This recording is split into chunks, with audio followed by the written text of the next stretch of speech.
2024 లేదా 25లో డిగ్రీ లేదా బీటెక్ చదివారా? సాఫ్ట్‌వేర్ జాబ్ కోసం ఎదురు చూస్తున్నారా? అయితే కోడ్‌జ్ఞాన్ 100 డేస్ కోర్సులో చేరండి, జాబ్ సాధించండి. ఇక ఇజ్రాయెల్ మధ్య జరుగుతున్న భీకర యుద్ధం అనేది ఇప్పట్లో ఆగే సూచనలు అయితే కనిపించట్లేదు. ఈ యుద్ధం కారణంగా ఎక్కడ దేశాల వాళ్ళు అక్కడ ఆగిపోయారు. 5 రోజుల దుబాయ్ పర్యటనకు వెళ్లిన మన తెలుగు వాళ్ళు 10 రోజులుగా అక్కడే చిక్కుకుపోయిన పరిస్థితులు తలెత్తాయి. ప్రస్తుతం నాతో పాటు దుబాయ్లోని షార్జా నుంచి లైవ్ కాల్లో మాట్లాడడానికి పాస్టర్ మనోహర్ గారు రెడీగా ఉన్నారు. వారితో మాట్లాడదాం. నమస్తే మనోహర్ గారు. నమస్తే మేడం.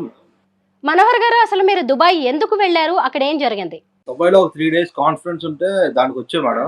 మిగిలిన 3 డేస్ వచ్చిన తర్వాత అలాగా సైట్ సీయింగ్ అని టూర్ కోసం ఉన్నాం అనమాట. టూరిస్ట్ వీసా మీద. వచ్చిన తర్వాత మాకు సాటర్డే మాది అయిపోయిన తర్వాత ఆఫ్టర్‌నూన్ మాకు ఫ్లైట్ ఉంది. ఆ ఫ్లైట్ దగ్గరికెళ్ళేసరికి ఎయిర్‌పోర్ట్‌లో ఇంకా దిగలేదు. వెంటనే వాళ్ళు వెళ్ళిపోండి అని మాకు ఫోర్స్ చేశారనమాట. ఇంకెక్కడికెళ్తాము అని చెప్పి దిగిపోయి నైట్ వరకు అక్కడ ఎయిర్‌పోర్ట్‌లోనే ఉన్నాం రోడ్డు మీదే. దాని తర్వాత మాకు బ్రదర్ చిన్నా గారని మనోహర్ పాస్టర్ గారి ద్వారా ఆయన వచ్చి మమ్మల్ని చేర్చుకున్నారనమాట. సో, ఇప్పుడు ప్రస్తుతానికి ఆయన రూమ్‌లో మేమున్నాము. ఇప్పుడు అక్కడ పరిస్థితులు ఎలా ఉన్నాయి మనోహర్ గారు? ప్రస్తుతానికి పరిస్థితి అయితే మాత్రం చాలా భయానకంగా ఉంది. నిన్న, ఈరోజు అయితే కొంచెం పర్లేదు. అంటే ప్ర వార్ వార్ వార్ సైడ్ మా సైడ్ అయితే కొంచెం బాంబులు గట్టా అలాంటివి లేదు. ఆ ఫస్ట్ డే మాత్రం చాలా హెవీగా ఉంది. ఇంచుమించు దగ్గర మా పక్కనే మా కళ్ళతో చూస్తుండగానే ఇంచుమించు మార్నింగ్ నుంచి నైట్ వరకు 10-15 మిస్సైల్స్ అయితే పడ్డాయి.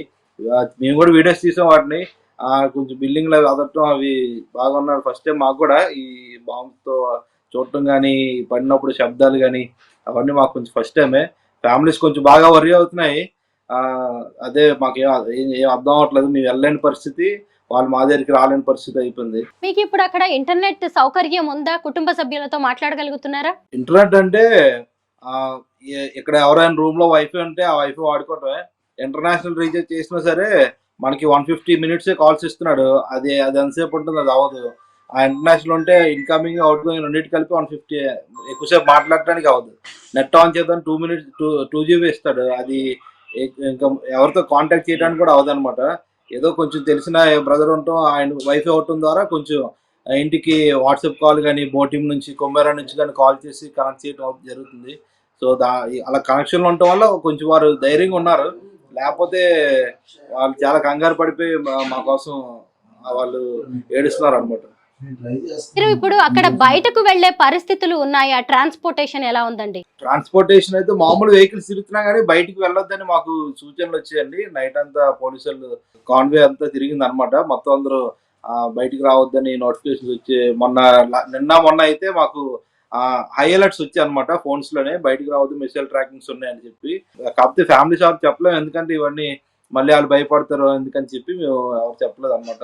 దుబాయ్ ప్రభుత్వం ఎలాంటి చర్యలు తీసుకుంటోంది? యాక్చువల్‌గా దుబాయ్ అయితే నేను మధ్యాహ్నం డిక్లేర్ చేసిందని మాకు పోస్ట్ ఒకటి వచ్చిందండి. ప్రతి టూరిస్ట్ గాని ఎవరైతే చిక్కుకుపోయారో వాళ్ళందరికీ ఫ్రీ హోటల్స్, ఫుడ్, అకామిడేషన్ వాళ్ళే ఇవ్వాలని వచ్చింది గానీ, మేము ఎక్కడైతే హోటల్ ఉన్నామో ఆ హోటల్ ఆళ్ళకి మళ్ళీ ఫోన్ చేస్తే మీరు వెళ్ళిపోయారు కదా! మళ్ళీ మీకు ఎలాగిస్తాం మేము, ఫ్రీగా ఇవ్వటానికి అవ్వదు. కావాల్సితే రండి, తక్కువకి ఇస్తాం అన్నారు తప్ప అసలు రెస్పాన్సిబిలిటీ అనేది తీసుకోలేదు.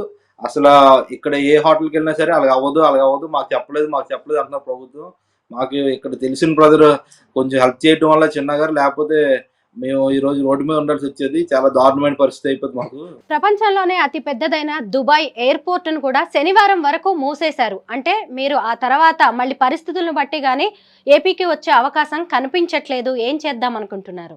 ఈరోజు మార్నింగ్ నా దగ్గర స్క్రీన్ షాట్ ఉంది మేడం. ఈరోజు మార్నింగ్ 3 మార్చ్ దుబాయ్ నుంచి హైదరాబాద్‌కి టికెట్ 1,01,000 నుంచి 2,00,000 అబోవ్ ప్రైస్ వెళ్ళిపోయిందనమాట. ఇప్పుడు జస్ట్ చెక్ చేస్తే అసలు ఫ్లైట్స్ అవైలబుల్ లేవు. అంత హెవీ కాస్ట్‌లు ఉన్నాయి. రావాలన్నా సరే ఒక 10-20 అయితే మేము ట్రై చేయగలం గానీ ఎక్కడో దగ్గర ఎవరినైనా అడిగేసి, లేకపోతే పోండని అడిగి చేయగలం గానీ 1,00,000, 2,00,000 ఉంటే అది మా వల్ల కాదు. ఎవరి వల్ల చాలా కష్టం.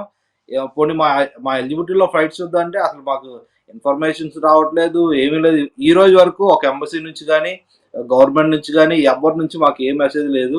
మేము హెల్ప్ లైన్ అన్నిటికీ ట్రై చేసాం. తెలంగాణ హెల్ప్ లైన్ వస్తే దానికి ట్రై చేసి మెసేజ్ పెడితే వారు మాకు డీటెయిల్స్ అడిగారు.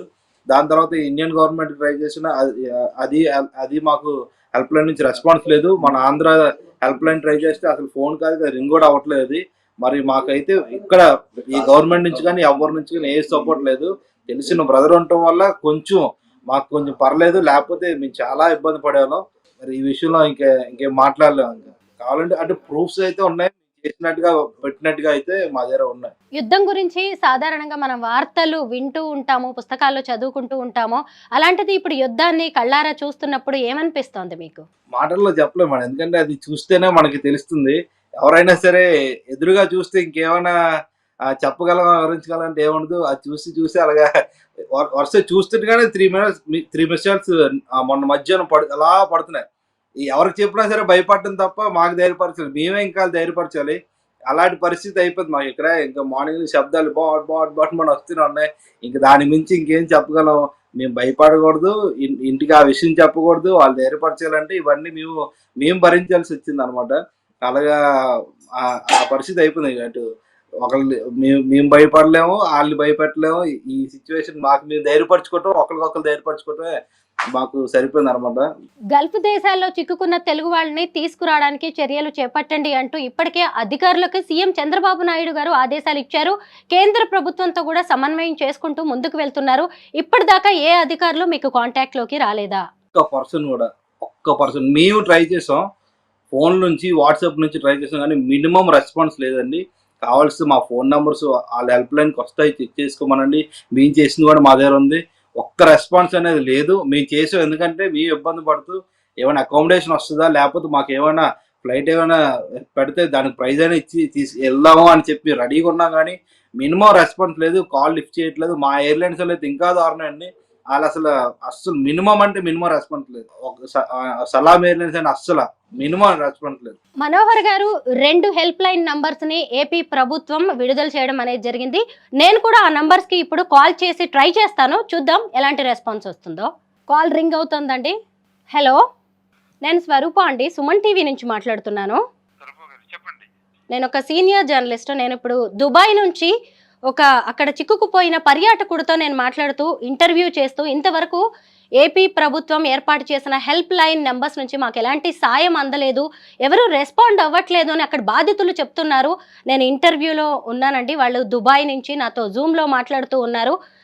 మీరేమన్నా చెప్తారా? వాళ్ళకి ధైర్యం చెప్పే అవకాశం ఉందా? ఎందుకంటే వాళ్ళు 23వ తారీఖున దుబాయ్ వెళ్ళారు, 28కి తిరిగి రావాల్సిన వాళ్ళు ఈ రోజు కూడా షార్జాలో ఉన్నారు. మీరేమైనా వాళ్ళకి సహాయం అందించగలరా? దుబాయ్ నుంచి ఒక ఫ్లైట్ స్టార్ట్ అవుతుంది మేడం. మార్నింగ్ రీచ్ అయింది. ఆ ఎయిర్పోర్ట్ లో ఉన్న వాళ్ళందరూ 1 by 1 ఫ్లైట్ లో వస్తున్నాయి మేడం. మనోహర్ గారు, మీకు వినిపిస్తోందా? అంటే ఇవాళ మార్నింగ్ నుంచే దుబాయ్ నుంచి ఒక ఫ్లైట్ స్టార్ట్ అయిందంట, కొంతమంది ఆల్రెడీ అందులో వచ్చారు. మరి దీనికి సంబంధించి మీకు ఏదైనా సమాచారం ఉందా? లేదు మేడం. లేదా? నుంచి అది నాన్ రిఫండబుల్ అంటున్నారు. దాని తర్వాత అది ఫ్లై అవ్వట్లేదు అని అంటున్నారు. లోకల్స్ నుంచే మేము తీసుకుంటే అవ్వట్లేదు అంటున్నారు. మేము ఇప్పుడు ట్రై చేసినా సరే ఒక్క నిమిషం మనోహర్ గారు, మళ్ళీ నెక్స్ట్ ఫ్లైట్ ఎప్పుడుందండి? 1 by 1 స్టార్ట్ అవుతున్నాయి మేడం. 1 by 1 స్టార్ట్ అవుతున్నాయంట. మనోహర్ గారు, మీరు ఎలాగో లైవ్ లో రెడీగా ఉన్నారు. ఇక్కడ చూసినప్పుడు నాకు ఏపీ గవర్నమెంట్ అధికారులు లైవ్ లో మాకు ఇన్ఫర్మేషన్ ఇవ్వడం అనేది జరుగుతుంది. నేను ఇప్పుడు ఈ కాంటాక్ట్ నంబర్స్ నా దగ్గర ఏవైతే ఉన్నాయో, మీడియాకి ఏవైతే రిలీజ్ చేశారో వాటిని నేను మీకు పంపిస్తాను మనోహర్ గారు. మీరు ఈ ఆఫీసర్స్తో మీరు కాంటాక్ట్లో ఉండండి. మీరు ఎలా ఉన్నారు ఏంటి ఎప్పటికప్పుడు వారికి అప్డేట్ చేస్తూ ఉండండి. ఎందుకంటే నేను ఇప్పుడు జస్ట్ ర్యాండమ్గా మిమ్మల్ని ఇంటర్వ్యూ చేస్తూ వారికి కాల్ చేస్తేనే అటెండ్ చేశారు, చాలా బాగా రెస్పాండ్ అయ్యారు. మీరు విక్టిమ్స్, మీరు ఇప్పుడు షార్జాలో ఉన్నారు, మీకు ఖచ్చితంగా ఏపీ ప్రభుత్వం నుంచి సాయం అందుతుంది. ఈ నంబర్స్కి అయితే మీరు ట్రై చేయండి. ఏపీ హెల్ప్ లైన్ వారికి నేను విజ్ఞప్తి చేస్తున్నానండి. ఇప్పుడు షార్జాలో మన అనకాపల్లికి చెందిన వాళ్ళు ఒక ఆయన పాస్టర్ టైటస్ గారు, అలాగే పాస్టర్ మనోహర్ గారు అక్కడ చిక్కుకుని ఉన్నారు. వారు మీకు కాసేపట్లో కాల్ చేస్తారు. దయచేసి మీ సహాయం అందించగలరు. ఓకే మేడం, ఆల్రెడీ పాస్టర్ వాళ్ళతో మాట్లాడాం మేడం. మొత్తం 140 నంబర్స్ వెళ్ళారు వాళ్ళు. 140 నంబర్స్ 70 నంబర్స్ వచ్చేసారు మేడం. ఇంకో 70 నంబర్స్ ఉన్నారు, వాళ్ళతో కూడా మాట్లాడేవాడి. ఆల్రెడీ 140 మెంబర్స్ పాస్టర్స్ కొంతమంది అక్కడికి వెళ్ళారంట అండి. 70 మెంబర్స్తో వీళ్ళు మాట్లాడడం జరిగింది. కొంతమందిని తీసుకురావడం కూడా జరుగుతోంది. ఇంకా 70 మెంబర్స్ని కూడా తీసుకొస్తాము అని చెప్పి ఏపీ హెల్ప్ లైన్ వారు చెబుతూ ఉన్నారు. మనం ఇక్కడ మనోహర్ గారు ఒక్క విషయం గమనించాలి. నేను ర్యాండమ్గా వెంటనే కాల్ చేసినా కానీ మీకు సంబంధించిన ప్రతి ఇన్ఫర్మేషన్ ఏపీ హెల్ప్ లైన్ దగ్గర ఉంది. మనం అది కూడా గమనించాలి. ఎందుకంటే నేను క్వశ్చన్ అడగానే ఇమ్మీడియట్గా మీకు సంబంధించిన ఇన్ఫర్మేషన్ కూడా వారు అందిస్తున్నారు. మనోహర్ కానీ గారు మేడం చెప్పండి. మేము మా దగ్గర మేము ఒక 10 మంది ఉన్నాం. అందరూ పాజిటివ్సే. మా దగ్గర ఉన్న మా సర్కిల్‌లో ఏ పాజిటివ్‌కి ఇప్పటి వరకు రెస్పాన్స్ అయితే రాలేదు. అందుని బట్టే మీకు తెలియజేసాం. అంటే మేము చేసాం, కాల్స్ చేసాం. అందుకు మా దగ్గర కాల్ లిస్ట్ ఉంటది ఈ కాబట్టి దాకా ఇంకా అవి వచ్చి ఉండవు. ఆల్రెడీ ఇంకొంతమందిని తీసుకువస్తున్నారు. ఆ లిస్ట్ లో మీరు కూడా ఉంటారు. ఇప్పటిదాకా ఈ నంబర్ మీ వరకు వచ్చిందో లేదో తెలియదు.